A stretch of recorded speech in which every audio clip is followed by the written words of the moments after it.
எல்லாருக்கும் வணக்கம். இந்த தீபாவளி நன்னாள்ல நம்மளோட ஹோம் குக்கிங் ஃபேமிலியை விஷ் பண்ணுறதுல எனக்கு ரொம்ப சந்தோஷம். நீங்கள் கொடுக்குற சப்போர்ட்டுக்கு ரொம்ப நன்றி. நான் ஆக்சுவலி இந்த தீபாவளி பண்டிகையில் நிறைய ஸ்வீட்ஸ் எல்லாம் செஞ்சுருக்கேன். அந்த வீடியோஸ் எல்லாம் நீங்கள் பார்த்து வீட்டில் ட்ரை பண்ணி என்ஜாய் பண்ணுவீங்க நான் நம்புகிறேன்.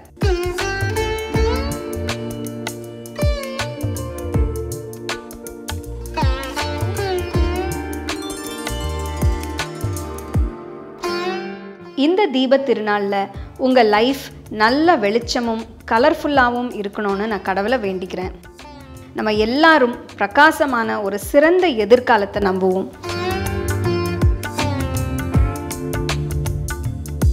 பட்டாசெல்லாம் கவனமாக வெடிங்க. உங்களுக்கு பிடிச்ச ஸ்வீட்ஸ் எல்லாம் சாப்பிட்டு நல்லா என்ஜாய் பண்ணுங்கள். ரொம்ப முக்கியமாக சந்தோஷமாகவும் பாதுகாப்பாகவும் இருங்க. அனைவருக்கும் இனிய தீபாவளி நல்வாழ்த்துக்கள்.